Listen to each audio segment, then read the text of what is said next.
সমাপ্তি।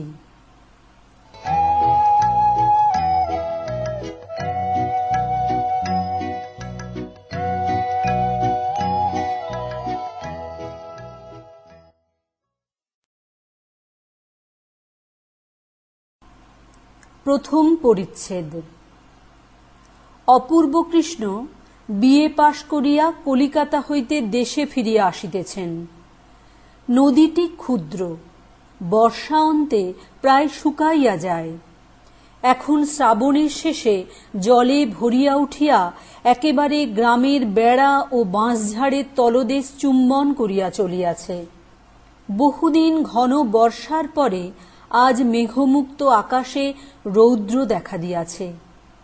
নৌকায় আসীন অপূর্ব কৃষ্ণের মনের ভিতরকার একখানি ছবি যদি দেখিতে পাইতাম, তবে দেখিতাম সেখানেও এই যুবকের মানস নদী নববর্ষায় কুলে কুলে ভরিয়া আলোকে জলজল এবং বাতাসে ছলছল করিয়া উঠিতেছে। নৌকা যথাস্থানে ঘাটে আসিয়া লাগিল। নদী তীর হইতে অপূর্বদের বাড়ির পাকা ছাদ গাছের অন্তরাল দিয়া দেখা যাইতেছে। অপূর্বর আগমন সংবাদ বাড়ির কেহ জানিত না, সেই জন্য ঘাটে লোক আসে নাই। মাঝি ব্যাগ লইতে উদ্যত হইলে অপূর্ব তাহাকে নিবারণ করিয়া নিজেই ব্যাগ হাতে লইয়া আনন্দ ভরে তাড়াতাড়ি নামিয়া পড়িল। নামিবা মাত্র তীর ছিল পিছল, ব্যাগ সমেত অপূর্ব কাদায় পড়িয়া গেল। যেমন পড়া অমনি কোথা হইতে এক সুমিষ্ট উচ্চকণ্ঠে তরল হাস্যলহরী উচ্ছ্বসিত হইয়া নিকটবর্তী অশ্বত্থ গাছের পাখিগুলিকে সচকিত করিয়া দিল। অপূর্ব অত্যন্ত লজ্জিত হইয়া তাড়াতাড়ি আত্মসংবরণ করিয়া চাহিয়া দেখিল তীরে মহাজনের নৌকা হইতে নূতন ইট রাশিকৃত করিয়া নামাইয়া রাখা হইয়াছে। তাহারই উপরে বসিয়া একটি মেয়ে হাস্যাবেগে এখনই শতধা হইয়া যাইবে এমন মনে হইতেছে। অপূর্ব চিনিতে পারিল তাহাদেরই নূতন প্রতিবেশিনীর মেয়ে মৃন্ময়ী। দূরে বড় নদীর ধারে ইহাদের বাড়ি ছিল। সেখানে নদীর ভাঙনে দেশত্যাগ করিয়া বছর 2-3 হইল এই গ্রামে আসিয়া বাস করিতেছে। এই মেয়েটির অখ্যাতির কথা অনেক শুনিতে পাওয়া যায়। পুরুষ গ্রামবাসীরা স্নেহভরে ইহাকে পাগলি বলে, কিন্তু গ্রামের গৃহিণীরা ইহার উচ্ছৃঙ্খল স্বভাবে সর্বদা ভীত, চিন্তিত, শঙ্কান্বিত। গ্রামের যত ছেলেদের সহিতই ইহার খেলা। সমবয়সী মেয়েদের প্রতি অবজ্ঞার সীমা নাই। শিশুরাজ্যে এই মেয়েটি একটি ছোটখাটো বর্গীর উপদ্রব বলিলেই হয়। বাপের আদরের মেয়ে কিনা, সেই জন্য ইহার এতটা দুর্দান্ত প্রতাপ। এই সম্বন্ধে বন্ধুদের নিকট মৃন্ময়ীর মা স্বামীর বিরুদ্ধে সর্বদা অভিযোগ করিতে ছাড়িত না। অথচ বাপ ইহাকে ভালোবাসে। বাপ কাছে থাকিলে মৃন্ময়ীর চোখে অশ্রুবিন্দু তাহার অন্তরে বড়ই বাজিত। ইহাই মনে করিয়া প্রবাসী স্বামীকে স্মরণপূর্বক মৃন্ময়ীর মা মেয়েকে কিছুতেই কাঁদাইতে পারিত না। মৃন্ময়ী দেখিতে শ্যামবর্ণ, ছোট কোঁকড়া চুল পিঠ পর্যন্ত পড়িয়াছে, ঠিক যেন বালকের মতো মুখের ভাব। মস্ত মস্ত দুটি কালো চক্ষুতে না আছে লজ্জা, না আছে ভয়, না আছে হাবভাব লীলার লেশ মাত্র। শরীর দীর্ঘ, পরিপুষ্ট, সুস্থ, সবল, কিন্তু তাহার বয়স অধিক কি অল্প সে প্রশ্ন কাহারও মনে উদয় হয় না। যদি হইত তবে এখনো অবিবাহিত আছে বলিয়া লোকে তাহার পিতামাতাকে নিন্দা করিত। গ্রামে বিদেশি জমিদারের নৌকা কালক্রমে যেদিন ঘাটে আসিয়া লাগে, সেদিন গ্রামের লোকেরা সসম্ভ্রমে শশব ব্যস্ত হইয়া ওঠে। ঘাটের মেয়েদের মুখরঙ্গভূমিতে অকস্মাৎ নাসাগ্রভাগ পর্যন্ত যবনিকা পতন হয়।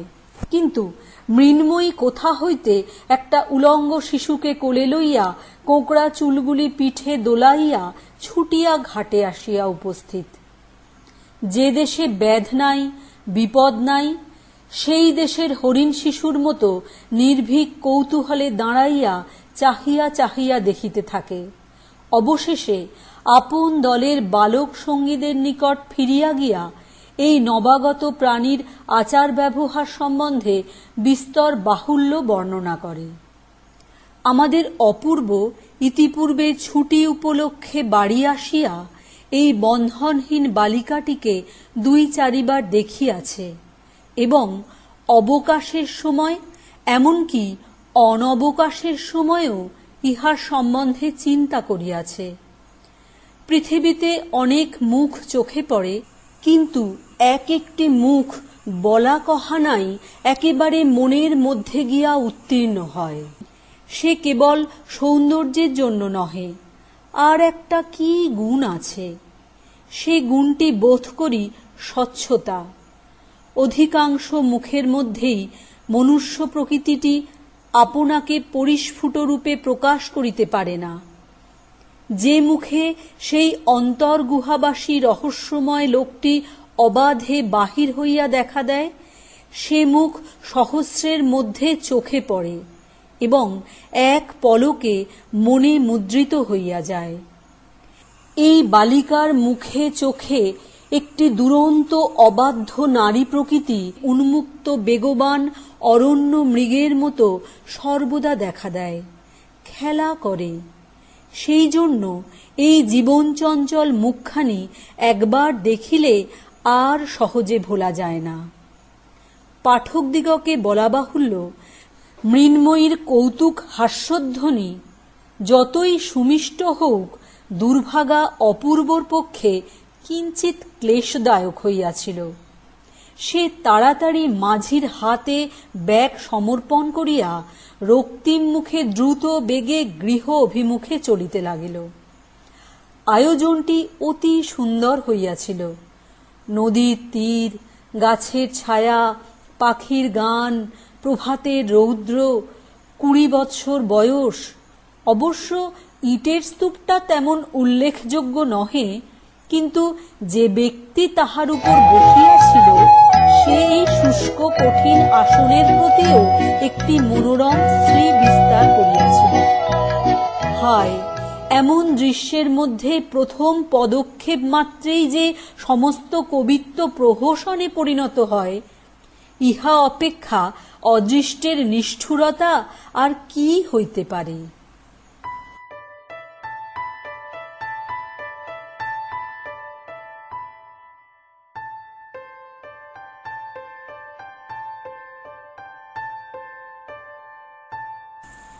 দ্বিতীয় পরিচ্ছেদ। সেই ইষ্টক শিখর হইতে প্রবাহমান হাস্যধ্বনি শুনিতে শুনিতে চাদরে ও ব্যাগে কাদা মাখিয়া গাছের ছায়া দিয়া অপূর্ব বাড়িতে গিয়া উপস্থিত হইল। অকস্মাৎ পুত্রের আগমনে তাহার বিধবা মাতা পুলকিত হইয়া উঠিলেন।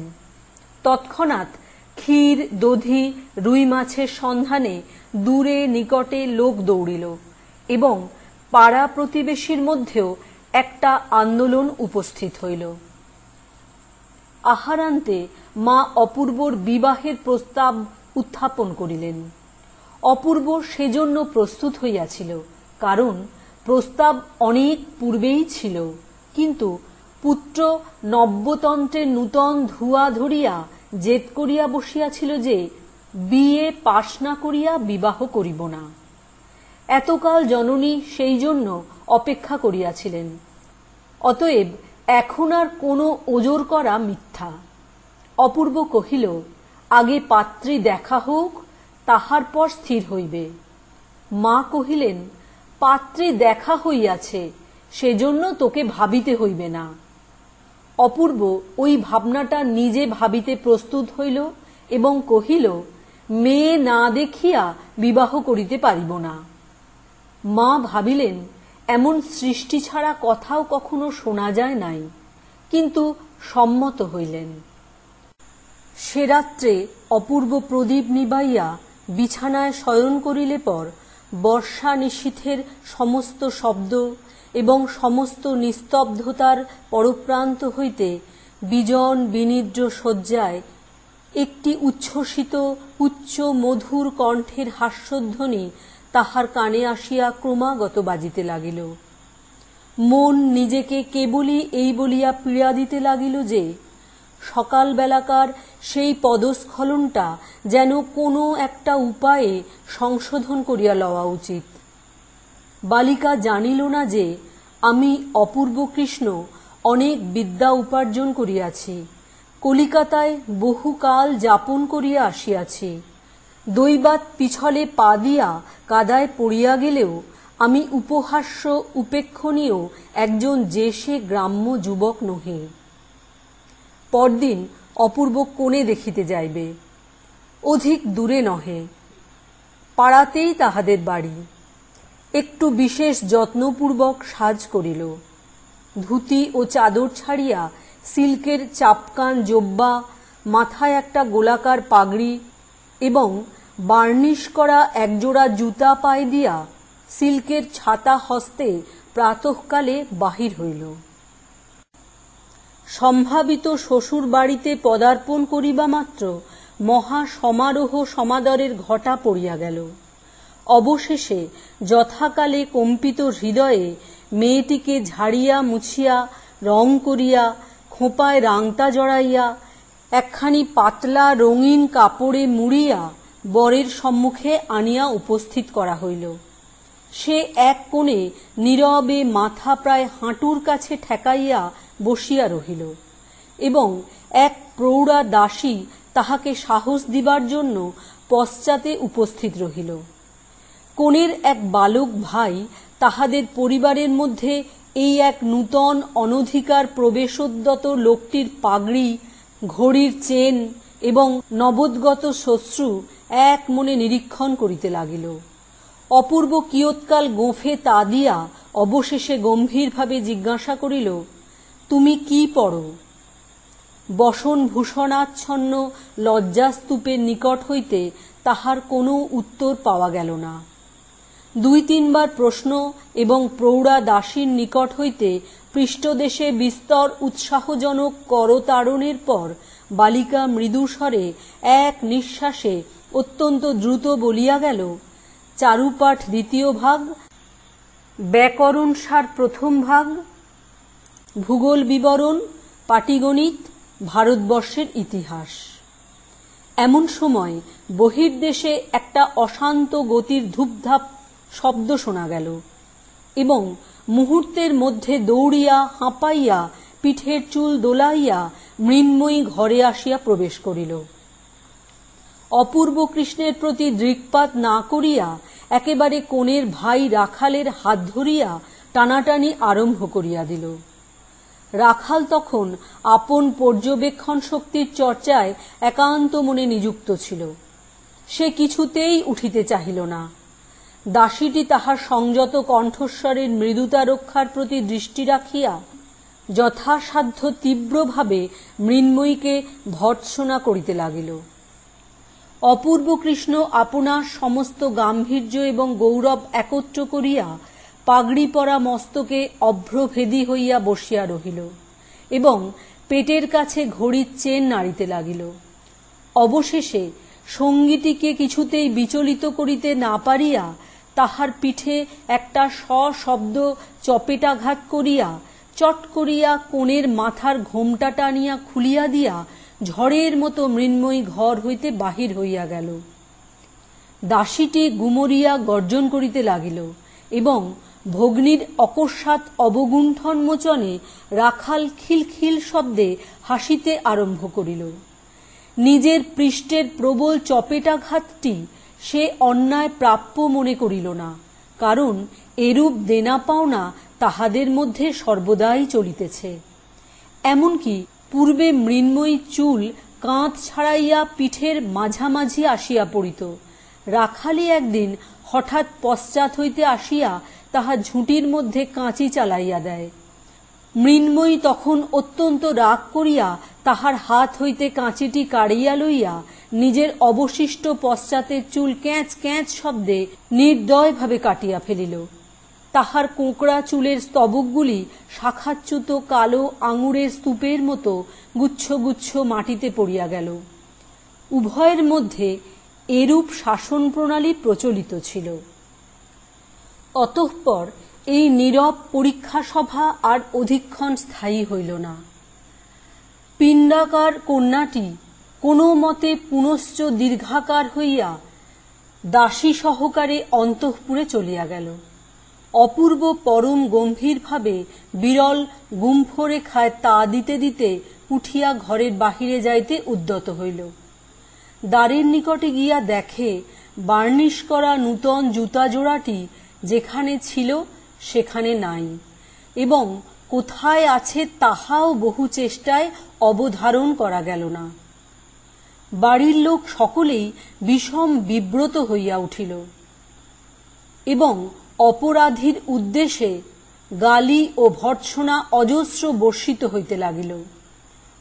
অনেক খোঁজ করিয়া অবশেষে অনন্যোপায় হইয়া বাড়ির কর্তার পুরাতন ছিন্ন ঢিলা চটি জোড়াটি পরিয়া প্যান্টুলুন চাপকান পাগড়ি সমেত সুসজ্জিত অপূর্ব কর্দমাক্ত গ্রাম্য পথে অত্যন্ত সাবধানে চলিতে লাগিল। পুষ্করিণীর ধারে নির্জন পথপ্রান্তে আবার হঠাৎ সেই উচ্চ কণ্ঠের অজস্র হাস্যকলোচ্ছ্বাস, যেন তরু পল্লবের মধ্য হইতে কৌতুকপ্রিয়া বনদেবী অপূর্বর ওই অসঙ্গত চটি জুতা জোড়ার দিকে চাহিয়া হঠাৎ আর হাসি ধারণ করিয়া রাখিতে পারিল না। অপূর্ব অপ্রতিভভাবে থমকিয়া দাঁড়াইয়া ইতস্তত নিরীক্ষণ করিতেছে। এমন সময় ঘন বন হইতে বাহির হইয়া একটি নির্লজ্জ অপরাধিনী তাহার সম্মুখে নূতন জুতা জোড়াটি রাখিয়াই পলায়নোদ্যত হইল। অপূর্ব দ্রুতবেগে দুই হাত ধরিয়া তাহাকে বন্দী করিয়া ফেলিল। মৃন্ময়ী আঁকিয়া বাঁকিয়া হাত ছাড়াইয়া পলাইবার চেষ্টা করিল, কিন্তু পারিল না। কোকড়া চুলে বেষ্টিত তাহার পরিপুষ্ট সহাস্য দুষ্ট মুখখানির উপরে শাখান্তর আলোচ্যুত সূর্যকিরণ আসিয়া পড়িল। রৌদ্রোজ্জ্বল নির্মল চঞ্চল নির্ঝরিণীর দিকে অবনত হইয়া কৌতূহলী পথিক যেমন নিবিষ্ট দৃষ্টিতে তাহার তলদেশ দেখিতে থাকে, অপূর্ব তেমনি করিয়া গভীর গম্ভীর নেত্রে মৃন্ময়ীর উদ্ধক্ষিপ্ত মুখের উপর তরিত্তরল দুটি চক্ষুর মধ্যে চাহিয়া দেখিল এবং অত্যন্ত ধীরে ধীরে মুষ্টি শিথিল করিয়া যেন যথা কর্তব্য অসম্পন্ন রাখিয়া বন্দিনীকে ছাড়িয়া দিল। অপূর্ব যদি রাগ করিয়া মৃন্ময়ীকে ধরিয়া মারিত তাহা হইলে সে কিছুই আশ্চর্য হইত না, কিন্তু নির্জন পথের মধ্যে এই অপরূপ নীরব শাস্তির সে কোনো অর্থ বুঝিতে পারিল না। নৃত্যময়ী প্রকৃতির নূপুর নিক্কণের ন্যায় চঞ্চল হাস্যধ্বনিটি সমস্ত আকাশ ব্যাপিয়া বাজিতে লাগিল এবং চিন্তা নিমগ্ন অপূর্ব কৃষ্ণ অত্যন্ত ধীর পদক্ষেপে বাড়িতে আসিয়া উপস্থিত হইল।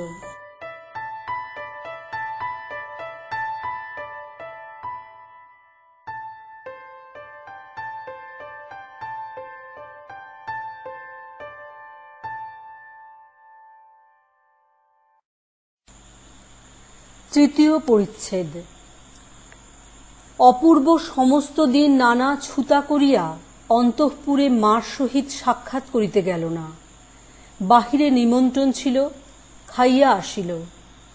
অপূর্বর মতো এমন একজন কৃতবিদ্য গম্ভীর ভাবুক লোক একটি সামান্য অশিক্ষিতা বালিকার কাছে আপনার লুপ্ত গৌরব উদ্ধার করিবার, আপনার আন্তরিক মাহাত্ম্যের পরিপূর্ণ পরিচয় দিবার জন্য কেন যে এতটা বেশি উৎকণ্ঠিত হইয়া উঠিবে তাহা বুঝা কঠিন।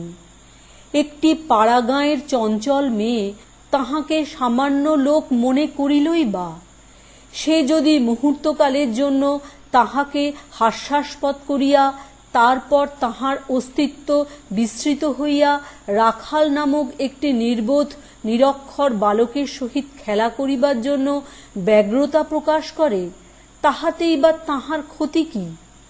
তাহার কাছে প্রমাণ করিবার আবশ্যক কি যে তিনি বিশ্বদ্বীপ নামক মাসিক পত্রে গ্রন্থ সমালোচনা করিয়া থাকেন এবং তাহার তোরঙ্গের মধ্যে এসেন্স, জুতা, রুবিনির ক্যাম্ফর, রঙিন চিঠির কাগজ এবং হারমোনিয়াম শিক্ষা বহির সঙ্গে একখানি পরিপূর্ণ খাতা নিশীথের গর্ভে ভাবী উষার ন্যায় প্রকাশের প্রতীক্ষায় রহিয়াছে?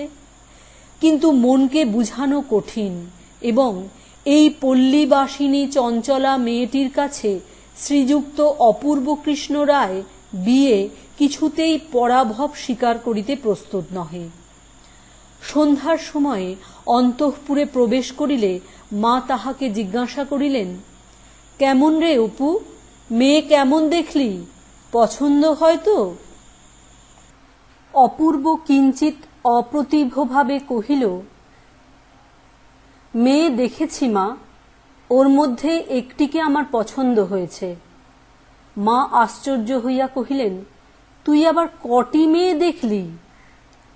অবশেষে অনেক ইতস্ততর পর প্রকাশ পাইল প্রতিবেশিনী শরতের মেয়ে মৃন্ময়ীকে তাহার ছেলে পছন্দ করিয়াছে। এত লেখাপড়া শিখিয়া এমনই ছেলের পছন্দ? প্রথমে অপূর্বর পক্ষে অনেকটা পরিমাণ লজ্জা ছিল। অবশেষে মা যখন প্রবল আপত্তি করিতে লাগিলেন, তখন তাহার লজ্জা ভাঙিয়া গেল। সে রোখের মাথায় বলিয়া বসিল, মৃন্ময়ীকে ছাড়া আর কাহাকেও বিবাহ করিব না। অন্য জড়পুত্তলী মেয়েটিকে সে যতই কল্পনা করিতে লাগিল, ততই বিবাহ সম্বন্ধে তাহার বিষম বিতৃষ্ণার উদ্রেক হইল। 2-3 দিন উভয় পক্ষে মান অভিমান, অনাহার অনিদ্রার পর অপূর্বই জয়ী হইল। মা মনকে বোঝাইলেন যে মৃন্ময়ী ছেলে মানুষ এবং মৃন্ময়ীর মা উপযুক্ত শিক্ষাদানে অসমর্থ। বিবাহের পর তাহার হাতে পড়িলেই তাহার স্বভাবের পরিবর্তন হইবে এবং ক্রমশ ইহাও বিশ্বাস করিলেন যে মৃন্ময়ীর মুখখানি সুন্দর। কিন্তু তখনই আবার তাহার খর্ব কেশরাশি তাহার কল্পনা পথে উদিত হইয়া হৃদয় নৈরাশ্যে পূর্ণ করিতে লাগিল। তথাপি আশা করিলেন, দৃঢ় করিয়া চুল বাঁধিয়া এবং জবজবে করিয়া তেল লেপিয়া কালে এ ত্রুটিও সংশোধন হইতে পারিবে। পাড়ার লোক সকলেই অপূর্বর এই পছন্দটিকে অপূর্ব পছন্দ বলিয়া নামকরণ করিল। পাগলি মৃন্ময়ীকে অনেকেই ভালোবাসিত, কিন্তু তাই বলিয়া নিজের পুত্রের বিবাহযোগ্য বলিয়া কেহ মনে করিত না। মৃন্ময়ীর বাপ ঈশান মজুমদারকে যথাকালে সংবাদ দেওয়া হইল।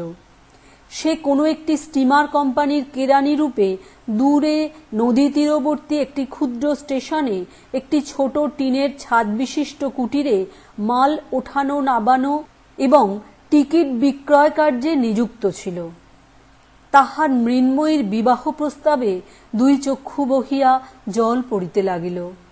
তাহার মধ্যে কতখানি দুঃখ এবং কতখানি আনন্দ ছিল পরিমাণ করিয়া বলিবার কোনো উপায় নাই। কন্যার বিবাহ উপলক্ষে ঈশান হেড আপিসের সাহেবের নিকট ছুটি প্রার্থনা করিয়া দরখাস্ত দিল।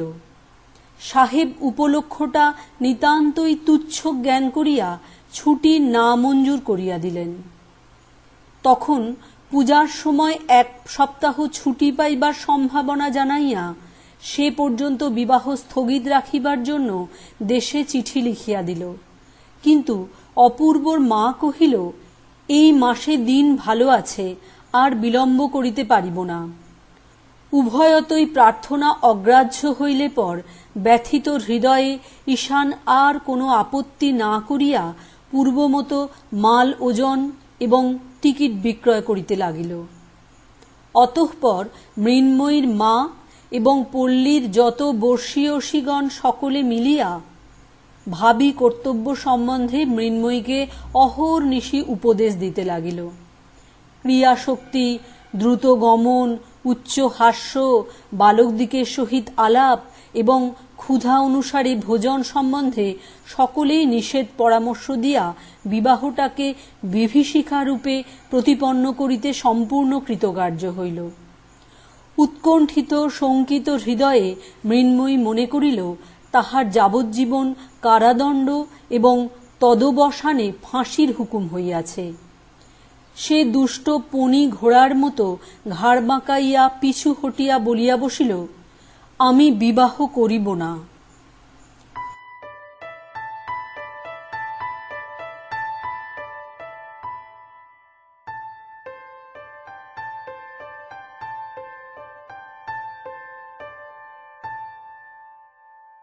চতুর্থ পরিচ্ছেদ।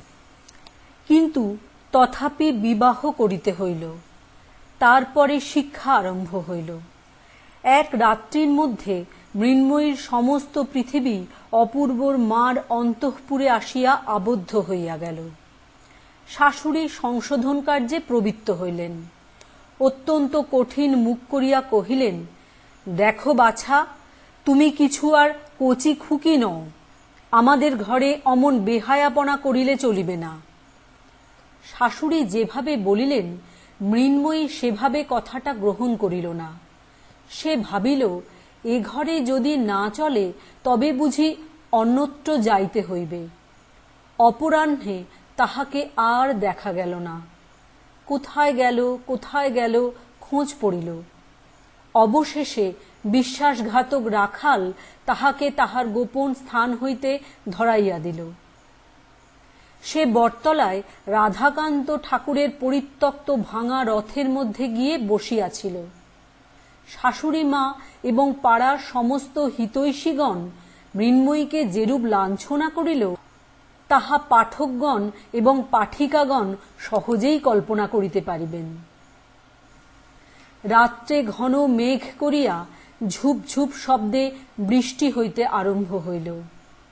অপূর্ব কৃষ্ণ বিছানার মধ্যে অতি ধীরে ধীরে মৃন্ময়ীর কাছে ঈষৎ অগ্রসর হইয়া তাহার কানে কানে মৃদুস্বরে কহিল, মৃন্ময়ী, তুমি আমাকে ভালোবাসো না?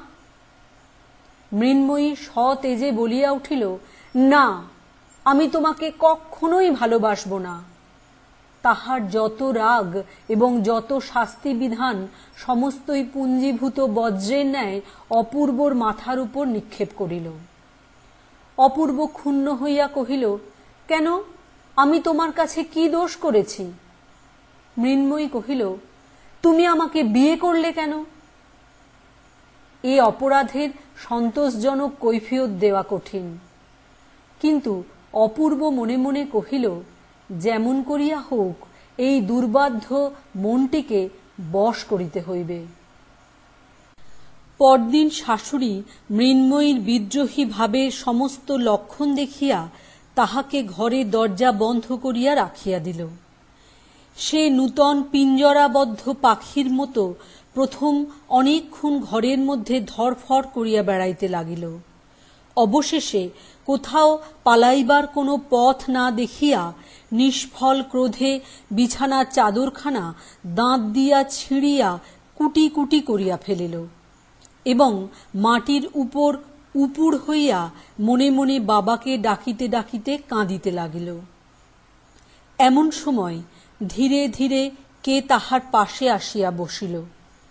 সস্নেহে তাহার ধূলি লুণ্ঠিত চুলগুলি কপলের উপর হইতে তুলিয়া দিবার চেষ্টা করিল। মৃন্ময়ী সবলে মাথা নাড়িয়া তাহার হাত সরাইয়া দিল। অপূর্ব কানের কাছে মুখ নত করিয়া মৃদুস্বরে কহিল, আমি লুকিয়ে দরজা খুলে দিয়েছি, এসো আমরা খিড়কির বাগানে পালিয়ে যাই। মৃন্ময়ী প্রবল বেগে মাথা নাড়িয়া সতেজে সরোদনে কহিল, না। অপূর্ব তাহার চিবুক ধরিয়া মুখ তুলিয়া দিবার চেষ্টা করিয়া কহিল, একবার দেখো কে এসেছে। রাখাল ভূপতিত মৃন্ময়ীর দিকে চাহিয়া হতবুদ্ধির ন্যায় দ্বারের কাছে দাঁড়াইয়াছিল।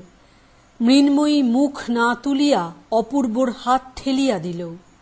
অপূর্ব কহিল, রাখাল তোমার সঙ্গে খেলা করতে এসেছে, খেলতে যাবে? সে বিরক্তি উচ্ছ্বসিত স্বরে কহিল, না। রাখালও সুবিধা নয় বুঝিয়া কোনো মতে ঘর হইতে পালাইয়া হাঁফ ছাড়িয়া বাঁচিল। অপূর্ব চুপ করিয়া বসিয়া রহিল।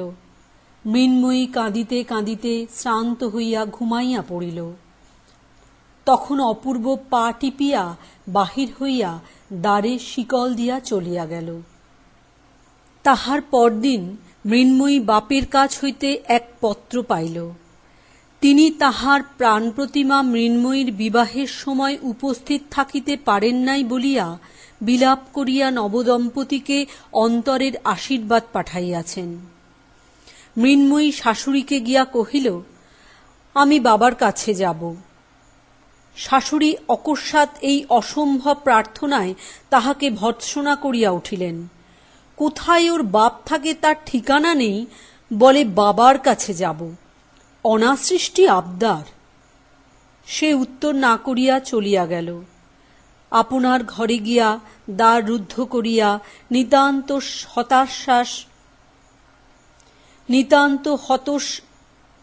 আপনার ঘরে গিয়া দ্বার রুদ্ধ করিয়া নিতান্ত হতাশ্বাস ব্যক্তি যেমন করিয়া দেবতার কাছে প্রার্থনা করে, তেমনি করিয়া বলিতে লাগিল, বাবা, তুমি আমাকে নিয়ে যাও, এখানে আমার কেউ নেই, এখানে থাকলে আমি বাঁচব না। গভীর রাতে তাহার স্বামী নিদ্রিত হইলে ধীরে ধীরে দ্বার খুলিয়া মৃন্ময়ী গৃহের বাহির হইল। যদিও একবার মেঘ করিয়া আসিতেছিল, তথাপি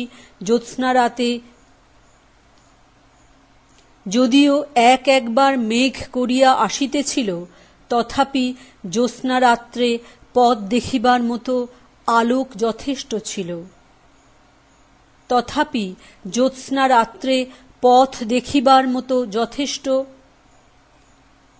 যদিও একবার মেঘ করিয়া আসিতেছিল, তথাপি জ্যোৎস্নারাত্রে পথ দেখিবার মতো আলোক যথেষ্ট ছিল। বাপের কাছে যাইতে হইলে কোন পথ অবলম্বন করিতে হইবে মৃন্ময়ী তাহার কিছুই জানিত না। কেবল তাহার মনের বিশ্বাস ছিল, যে পথ দিয়া ডাকের পত্রবাহক রানারগণ চলে, সেই পথ দিয়া পৃথিবীর সমস্ত ঠিকানায় যাওয়া যায়। মৃন্ময়ী সেই ডাকের পথ ধরিয়া চলিতে লাগিল। চলিতে চলিতে শরীর শ্রান্ত হইয়া আসিল। রাত্রিও প্রায় শেষ হইল।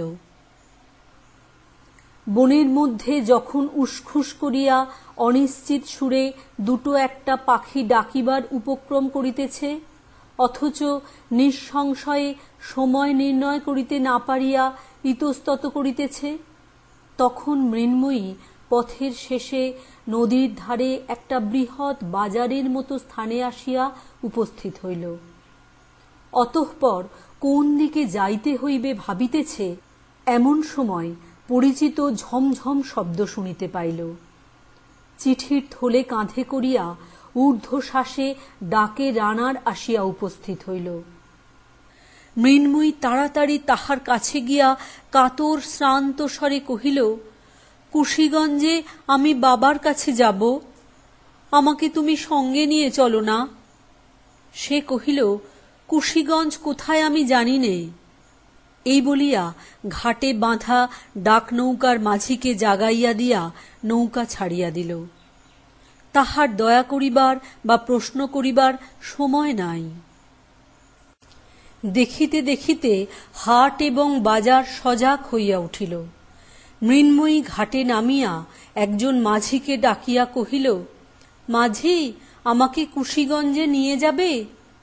মাঝি তাহার উত্তর দিবার পূর্বেই পাশের নৌকা হইতে একজন বলিয়া উঠিল, আরে কে ও, মিনুমা? তুমি এখানে কোথা থেকে? মৃন্ময়ী উচ্ছ্বসিত ব্যগ্রতার সহিত বলিয়া উঠিল, বনমালী, আমি কুশীগঞ্জে বাবার কাছে যাব, আমাকে তোর নৌকায় নিয়ে চল।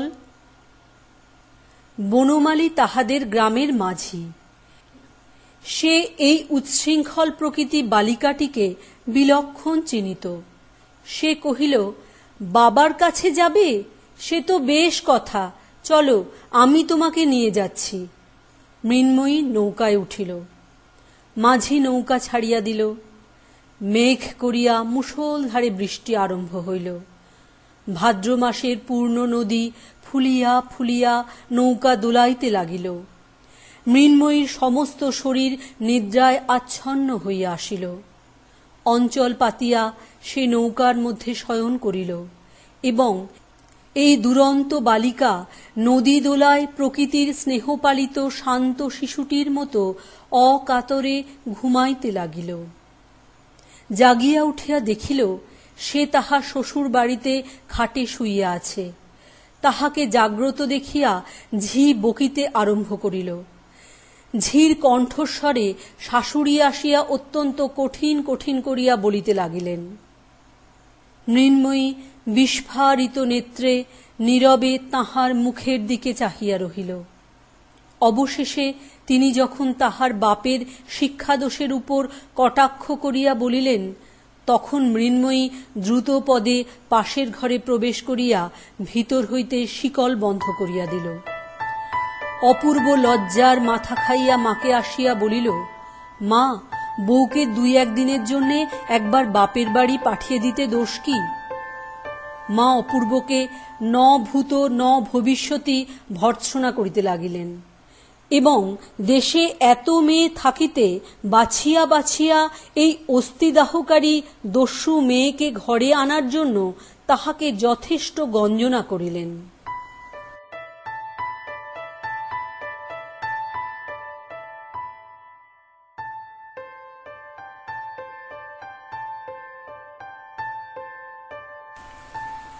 পঞ্চম পরিচ্ছেদ। সেদিন সমস্ত দিন বাহিরে ঝড় বৃষ্টি এবং ঘরের মধ্যেও অনুরূপ দুর্যোগ চলিতে লাগিল। তাহার পরদিন গভীর রাত্রে অপূর্ব মৃন্ময়ীকে ধীরে ধীরে জাগ্রত করিয়া কহিল, মৃন্ময়ী, তোমার বাবার কাছে যাবে? মৃন্ময়ী সবেগে অপূর্বর হাত চাপিয়া ধরিয়া সচকিত হইয়া বলিল, যাব। অপূর্ব চুপি চুপি কহিল, তবে এসো, আমরা দুজনে আস্তে আস্তে পালিয়ে যাই। আমি ঘাটে নৌকা ঠিক করে রেখেছি। মৃন্ময়ী অত্যন্ত সকৃতজ্ঞ হৃদয়ে একবার স্বামীর মুখের দিকে চাহিল। তাহার পর তাড়াতাড়ি উঠিয়া কাপড় ছাড়িয়া বাহির হইবার জন্য প্রস্তুত হইল। অপূর্ব তাহার মাতার চিন্তা দূর করিবার জন্য একখানি পত্র রাখিয়া দুইজনে বাহির হইল। মৃন্ময়ী সেই অন্ধকার রাত্রে জনশূন্য নিস্তব্ধ নির্জন গ্রামপথে এই প্রথম স্বেচ্ছায় আন্তরিক নির্ভরের সহিত স্বামীর হাত ধরিল।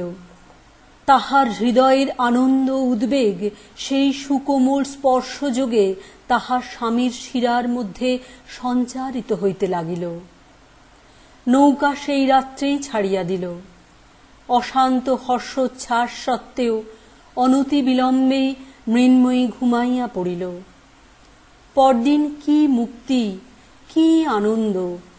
দুই ধারে কত গ্রাম, বাজার, শস্যক্ষেত্র, বন, দুই ধারে কত নৌকা যাতায়াত করিতেছে। মৃন্ময়ী প্রত্যেক তুচ্ছ বিষয়ে স্বামীকে সহস্রবার করিয়া প্রশ্ন করিতে লাগিল। ওই নৌকায় কি আছে? উহারা কোথা হইতে আসিয়াছে? এই জায়গার নাম কি? এমন সকল প্রশ্ন যাহার উত্তর অপূর্ব কোনো কলেজের বইতে পায় নাই এবং যাহা তাহার কলিকাতার অভিজ্ঞতায় কুলাইয়া উঠে না। বন্ধুগণ শুনিয়া লজ্জিত হইবেন, অপূর্ব এই সকল প্রশ্নের প্রত্যেকটারই উত্তর করিয়াছিল এবং অধিকাংশ উত্তরের সহিত সত্যের ঐক্য হয় নাই।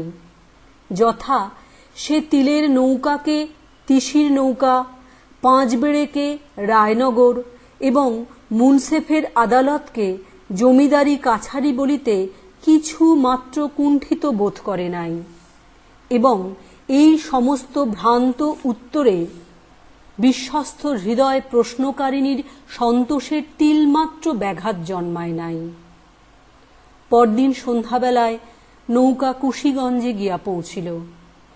টিনের ঘরে একখানি ময়লা চৌকা কাচের লণ্ঠনে তেলের বাতি জ্বালাইয়া ছোট ডেস্কের উপর একখানি চামড়ায় বাঁধা মস্ত খাতা রাখিয়া গা খোলা ঈশানচন্দ্র টুলের উপর বসিয়া হিসাব লিখিতেছিলেন। এমন সময় নবদম্পতি ঘরের মধ্যে প্রবেশ করিল।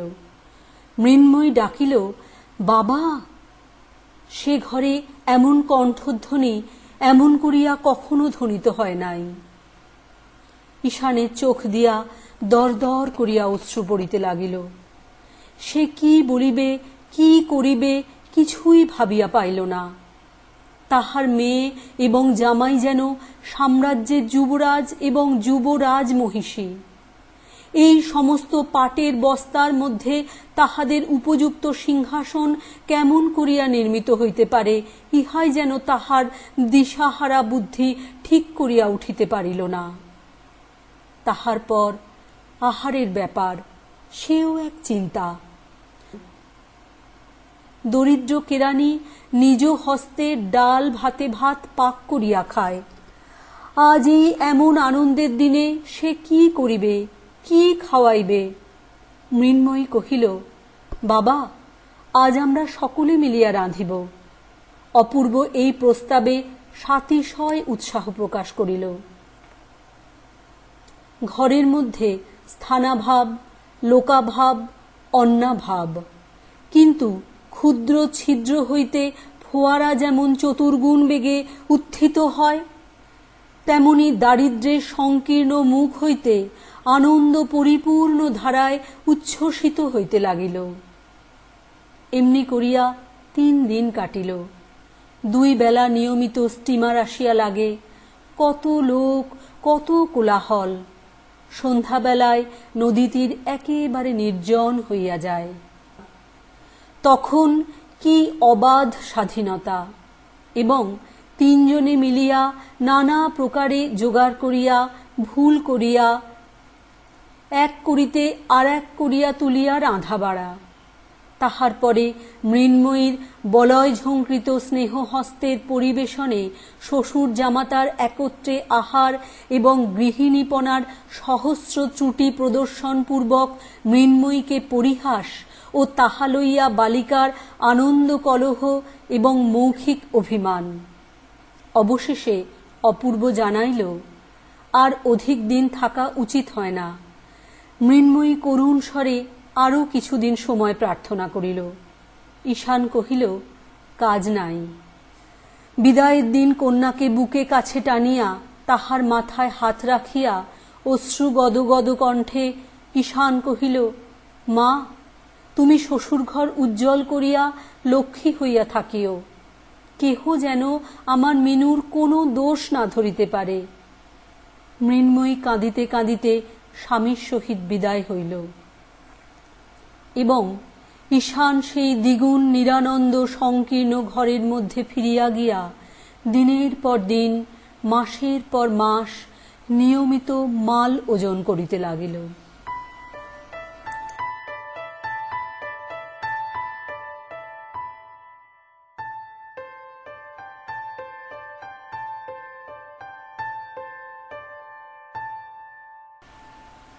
ষষ্ঠ পরিচ্ছেদ।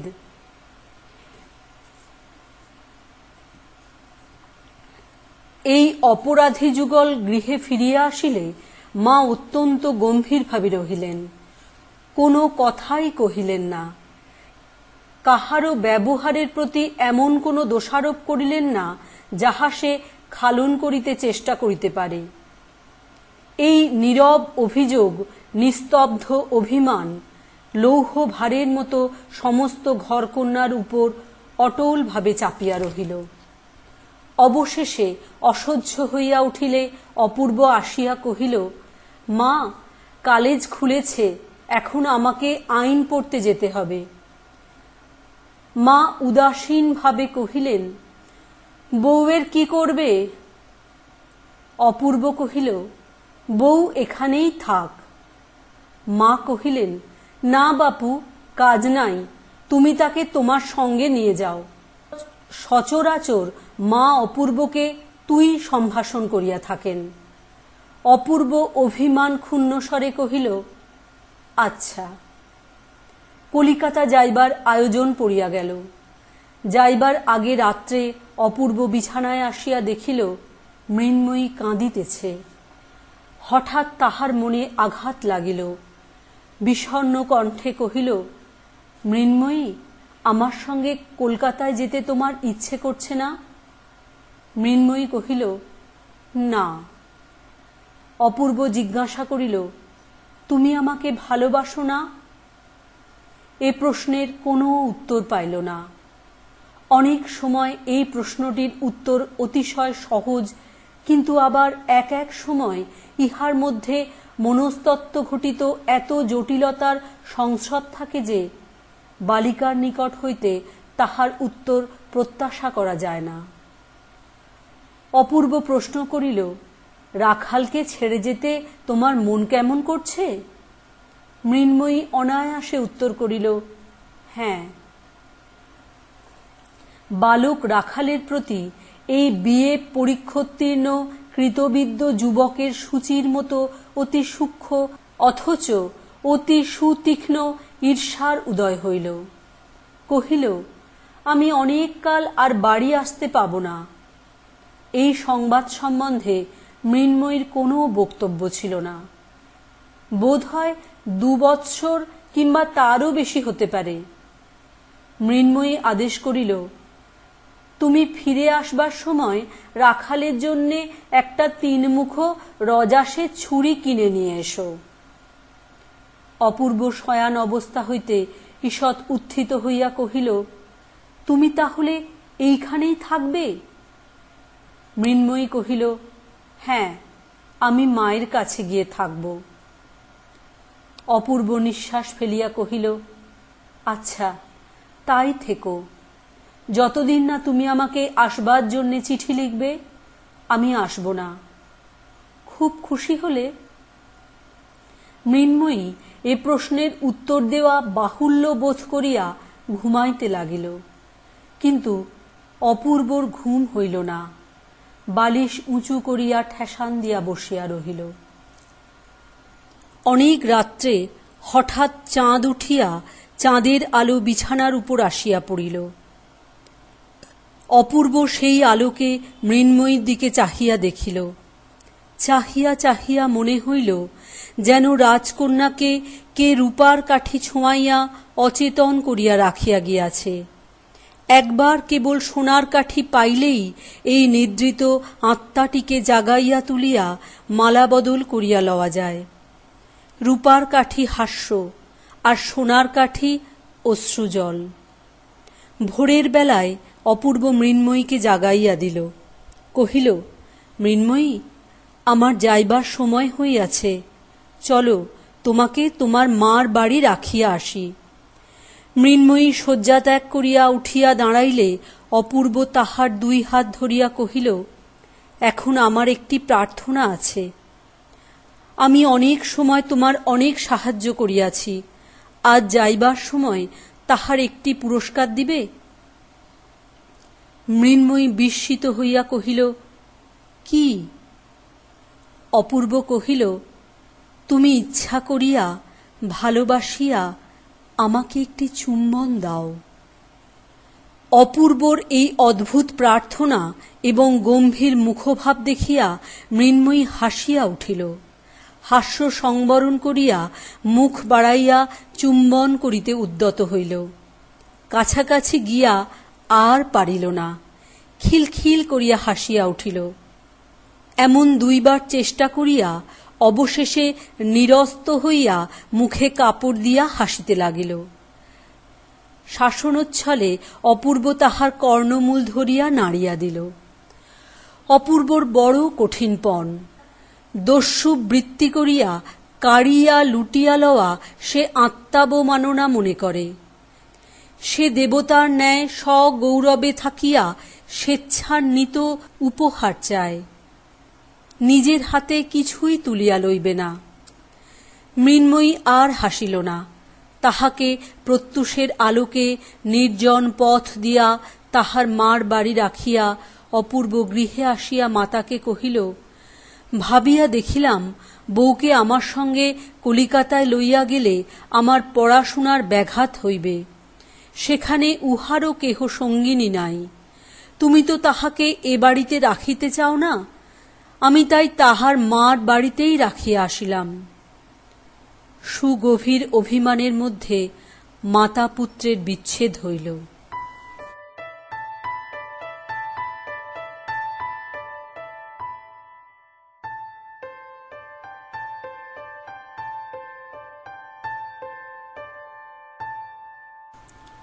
সপ্তম পরিচ্ছেদ।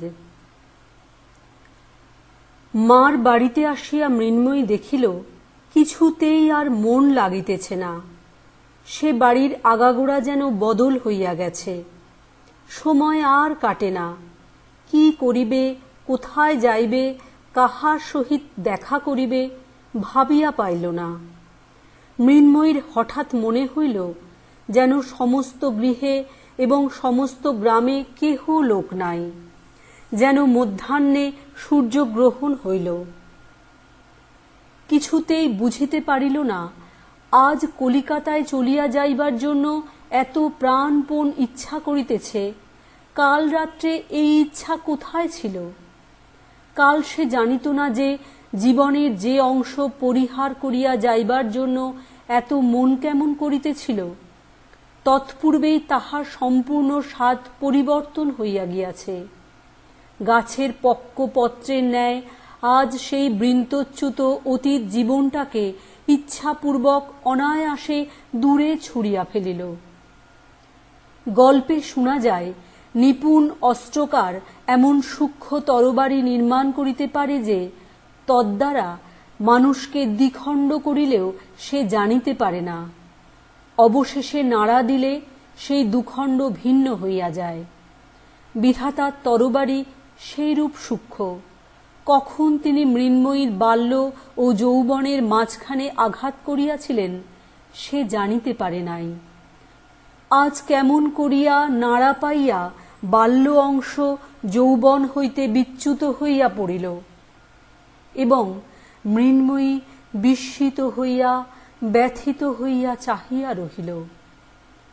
মাতৃগৃহে তাহার সেই পুরাতন শয়নগৃহকে আর আপনার বলিয়া মনে হইল না। সেখানে যে থাকিত সে হঠাৎ আর নাই। এখন হৃদয়ের সমস্ত স্মৃতি সেই আর এক বাড়ি, আর এক ঘর, আর এক শয্যার কাছে গুনগুন করিয়া বেড়াইতে লাগিল। মৃন্ময়ীকে আর কেহ বাহিরে দেখিতে পাইল না। তাহার হাস্যধ্বনি আর শোনা যায় না। রাখাল তাহাকে দেখিলে ভয় করে। খেলার কথা মনেও আসে না। মৃন্ময়ী মাকে বলিল, মা, আমাকে শ্বশুর বাড়ি রেখে আয়। এদিকে বিদায়কালীন পুত্রের বিষণ্ণ মুখ স্মরণ করিয়া অপূর্বর মার হৃদয় বিদীর্ণ হইয়া যায়। সে যে রাগ করিয়া বউকে বেহানের বাড়ি রাখিয়া আসিয়াছে ইহা তাহার মনে বড়ই বিঁধিতে লাগিল। হেনকালে একদিন মাথায় কাপড় দিয়া মৃন্ময়ী ম্লান মুখে শাশুড়ির পায়ের কাছে পড়িয়া প্রণাম করিল। শাশুড়ি তৎক্ষণাৎ ছলছল নেত্রে তাহাকে বক্ষে চাপিয়া ধরিলেন। মুহূর্তের মধ্যে উভয়ের মিলন হইয়া গেল।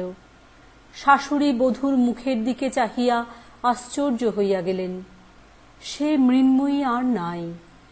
এমন পরিবর্তন সাধারণত সকলের সম্ভব নহে।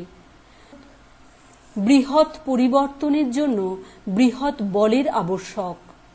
শাশুড়ি স্থির করিয়াছিলেন মৃন্ময়ীর দোষগুলি একটি একটি করিয়া সংশোধন করিবেন, কিন্তু আর একজন অদৃশ্য সংশোধনকর্তা একটি অজ্ঞাত সংক্ষেপ উপায় অবলম্বন করিয়া মৃন্ময়ীকে যেন নূতন জন্ম পরিগ্রহ করাইয়া দিলেন। এখন শাশুড়িকেও মৃন্ময়ী বুঝিতে পারিল, শাশুড়িও মৃন্ময়ীকে চিনিতে পারিলেন। তরুর সহিত শাখা প্রশাখার যেরূপ মিল, সমস্ত ঘরকন্যা তেমনি পরস্পর অখণ্ড সম্মিলিত হইয়া গেল। এই যে একটি স্নিগ্ধ বিশাল রমণী প্রকৃতি মৃন্ময়ীর সমস্ত শরীরে ও সমস্ত অন্তরে রেখায় রেখায় ভরিয়া উঠিল, ইহাতে তাহাকে যেন বেদনা দিতে লাগিল। প্রথম আষাঢ়ের শ্যাম সজল নব মেঘের মতো তাহার হৃদয়ে একটি অশ্রুপূর্ণ বিস্তীর্ণ অভিমানের সঞ্চার হইল। সেই অভিমান তাহার চোখের ছায়াময় সুদীর্ঘ পল্লবের উপর আরেকটি গভীরতর ছায়া নিক্ষেপ করিল। সে মনে মনে বলিতে লাগিল, আমি আমাকে বুঝিতে পারি নাই বলিয়া তুমি আমাকে বুঝিলে না কেন? তুমি আমাকে শাস্তি দিলে না কেন?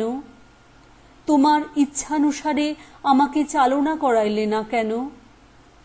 আমি রাক্ষসী যখন তোমার সঙ্গে কলিকাতায় যাইতে চাহিলাম না, তুমি আমাকে জোর করিয়া ধরিয়া লইয়া গেলে না কেন? তুমি আমার কথা শুনিলে কেন? আমার অনুরোধ মানিলে কেন? আমার অবাধ্যতা সহিলে কেন?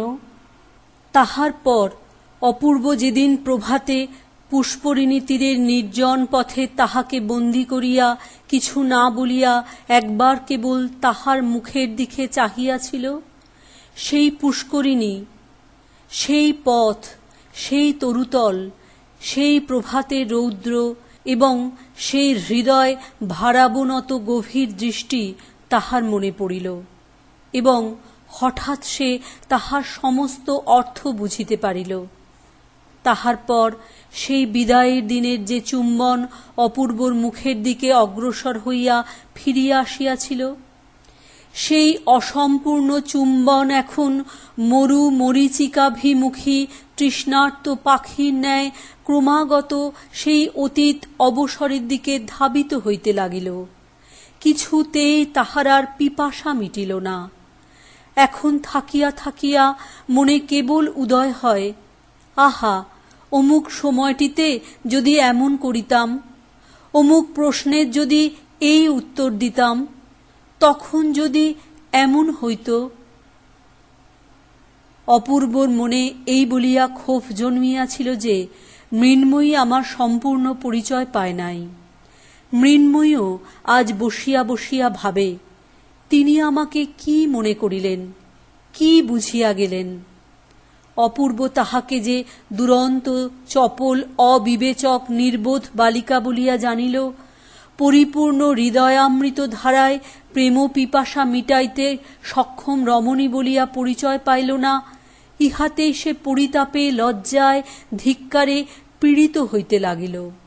চুম্বনের এবং সোহাগের সেই ঋণগুলি অপূর্বর মাথার বালিশের উপর পরিশোধ করিতে লাগিল। এমনি ভাবে কতদিন কাটিল। অপূর্ব বলিয়া গিয়াছিল, তুমি চিঠি না লিখিলে আমি বাড়ি ফিরিব না। মৃন্ময়ী তাহাই স্মরণ করিয়া একদিন ঘরে দ্বার রুদ্ধ করিয়া চিঠি লিখিতে বসিল।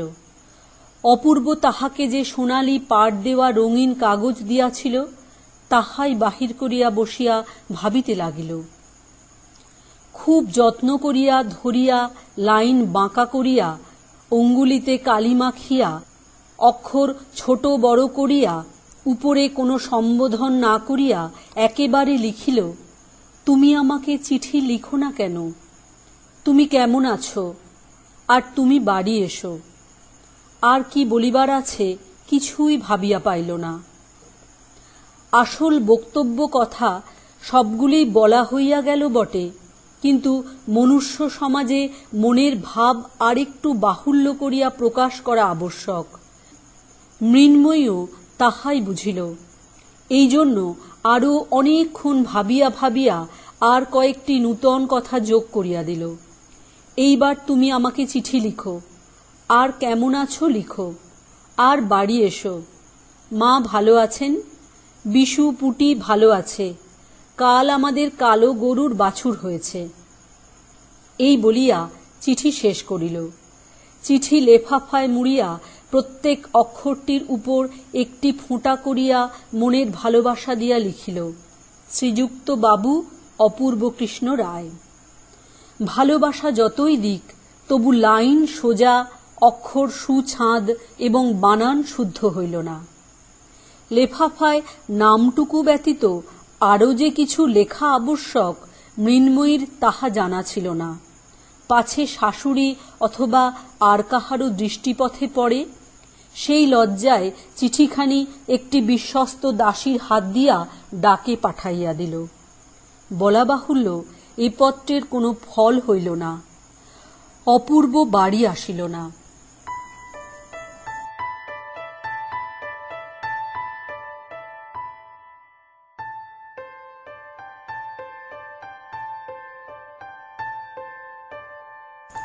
অষ্টম পরিচ্ছেদ। মা দেখিলেন ছুটি হইল, তবু অপূর্ব বাড়ি আসিল না। মনে করিলেন এখনো সে তাহার উপর রাগ করিয়া আছে। মৃন্ময়ীও স্থির করিল অপূর্ব তাহার উপর বিরক্ত হইয়া আছে। তখন আপনার চিঠিখানা মনে করিয়া সে লজ্জায় মরিয়া যাইতে লাগিল।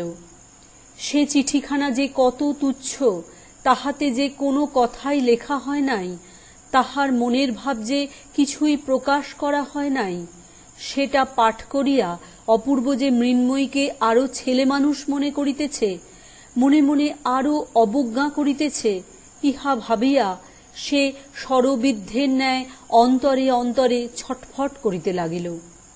দাসীকে বারবার করিয়া জিজ্ঞাসা করিল, সে চিঠিখানা তুই কি ডাকে দিয়ে এসেছিস?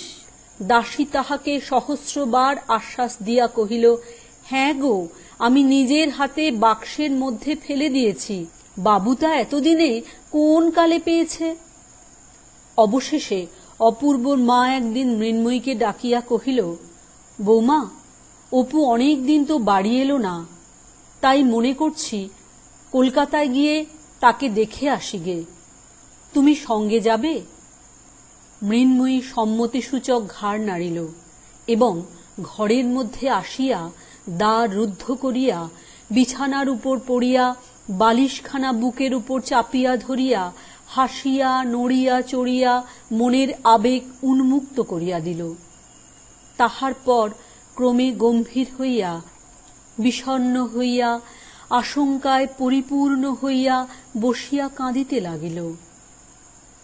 অপূর্বকে কোনো খবর না দিয়া এই দুই অনুতপ্তা রমণী তাহার প্রসন্নতা ভিক্ষা করিবার জন্য কলিকাতায় যাত্রা করিল। অপূর্বর মা সেখানে তাহার জামাই বাড়িতে গিয়া উঠিলেন। সেদিন মৃন্ময়ীর পত্রের প্রত্যাশায় নিরাশ হইয়া সন্ধ্যাবেলায় অপূর্ব প্রতিজ্ঞা ভঙ্গ করিয়া নিজেই তাহাকে পত্র লিখিতে বসিয়াছে। কোনো কথাই পছন্দ মতো হইতেছে না। এমন একটা সম্বোধন খুঁজিতেছে যাহাতে ভালোবাসাও প্রকাশ হয়, অথচ অভিমানও ব্যক্ত করে। কথা না পাইয়া মাতৃভাষার উপর অশ্রদ্ধা দৃঢ়তর হইতেছে। এমন সময় ভগ্নীপতির নিকট হইতে পত্র পাইল, মা আসিয়াছেন, শীঘ্র আসিবে এবং রাত্রে এইখানেই আহারাদি করিবে। সংবাদ সমস্ত ভালো। শেষ আশ্বাস সত্ত্বেও অপূর্ব অমঙ্গল শঙ্কায় বিমর্ষ হইয়া উঠিল। অবিলম্বে ভগ্নীর বাড়ি গিয়া উপস্থিত হইল। সাক্ষাৎ মাত্রই মাকে জিজ্ঞাসা করিল, মা, সব ভালো তো? মা কহিলেন, সব ভালো। তুই ছুটিতে বাড়ি গেলি না, তাই আমি তোকে নিতে এসেছি। অপূর্ব কহিল, সেজন্য এত কষ্ট করিয়া আসিবার কি আবশ্যক ছিল? আইন পরীক্ষার পড়াশোনা ইত্যাদি। আহারের সময় ভগ্নী জিজ্ঞাসা করিল, দাদা, এবার বউকে তোমার সঙ্গে আনলে না কেন? দাদা গম্ভীরভাবে কহিতে লাগিল, আইনের পড়াশোনা ইত্যাদি। ভগ্নীপতি হাসিয়া কহিল, ও সমস্ত মিথ্যা ওজর, আমাদের ভয়ে আনতে সাহস হয় না। ভগ্নী কহিল, ভয়ঙ্কর লোকটাই বটে, ছেলে মানুষ হঠাৎ দেখলে আচমকা আঁতকে উঠতে পারে। এইভাবে হাস্য পরিহাস চলিতে লাগিল। কিন্তু অপূর্ব অত্যন্ত বিমর্ষ হইয়া রহিল। কোনো কথা তাহার ভালো লাগিতেছিল না। তাহার মনে হইতেছিল সেই যখন মা কলিকাতায় আসিলেন, তখন মৃন্ময়ী ইচ্ছা করিলে অনায়াসে তাহার সহিত আসিতে পারিত। বোধ হয় মা তাহাকে সঙ্গে আনিবার চেষ্টাও করিয়াছিলেন, কিন্তু সে সম্মত হয় নাই। এ সম্বন্ধে সংকোচবশত মাকে কোনো প্রশ্ন করিতে পারিল না। সমস্ত মানব জীবন এবং বিশ্ব রচনাটা আগাগোড়া ভ্রান্তি সংকুল বলিয়া বোধ হইল। আহারান্তে প্রবল বেগে বাতাস উঠিয়া বিষম বৃষ্টি আরম্ভ হইল। ভগ্নী কহিল, দাদা, আজ আমাদের এখানেই থেকে যাও। দাদা কহিল, না, বাড়ি যেতে হবে, আজ কাজ আছে। ভগ্নীপতি কহিল, রাত্রে তোমার আবার এত কাজ কিসের? এখানে এক রাত্রি থেকে গেলে তোমার তো কারো কাছে জবাবদিহি করতে হবে না। তোমার ভাবনা কি? অনেক পীড়াপিড়ির পর বিস্তর অনিচ্ছা সত্ত্বে অপূর্ব সে রাত্রি থাকিয়া যাইতে সম্মত হইল।